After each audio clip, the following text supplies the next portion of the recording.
But again, I just grabbed the dumbbell. I'm obviously not going to change it. And honestly, this was a pretty sweet little finisher. So again, nothing revolutionary that I haven't kind of done this stuff before. But again, if I'm going to do some pump stuff, I might as well load some ranges of a muscle. And again, the idea and the concept that I like the most is going from a muscle where it's technically a little bit weaker, and just training kind of the opposite ends of a muscle's contractile range. So again, for bicep, I'm going to train it where it's weaker first in the near fully shortened position. So again, considering it crosses over the shoulder joint and it influences the wrist, I'm training, again, the cable or the band there comes out the pinky side of my hand. So I'm loading it, loading supination. So I'm supinating to the top, fully supinating, fully elbow flexing, and having a little bit of shoulder flexion is there as well too. So that should be a fully shortened bicep, again, because it influences, again, all those three joints technically.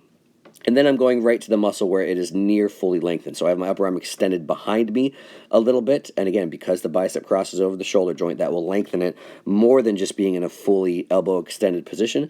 And you'll see I even extend the set with a little bit of a loaded stretch. And I even turn my wrists eventually into pronation. So I'm getting the bicep in a near fully lengthened position. And so again, if you're going to train a muscle, load is king. That's why I start with the other thing. Pick an exercise, obviously, that has a great range of motion. And again, appropriate load the whole way through, which is the preacher curl. And then again, if you're going to do some metabolic and pump work, I think a great principle is pairing exercises that load the muscle basically at the opposite ends of its contractile range. And that's what we did there for that one, was the biceps fully shortened or near fully shortened to start, and then near fully lengthened to end. And again, I like the loaded stretch stuff. There's been a lot of people that have implemented that in some way, shape, or form in their training.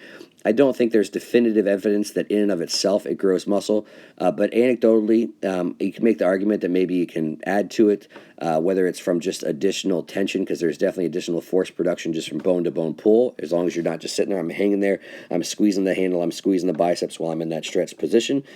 And then also maybe something for metabolic stuff. So again, if there's a lot of metabolites and shit as a result of contractions, if that has something to do with hypertrophy, maybe then you're trapping all that shit in there. And then again, even more anecdotal, just from personal experience and with clients, it's like good painful. So it's just a lot of muscle pain. I like the way that it feels, inflicting, again, that kind of good pain upon myself at the end of the workout. And as a bare minimum, I have not seen any detriment to it. When I implemented it, I can't say for sure, my muscles get bigger, they grow faster, but I can also say for sure that I don't ever, regress, or it seems to take away from the training at all. So I just think it's a nice little way to finish some pump work from time to time. So that is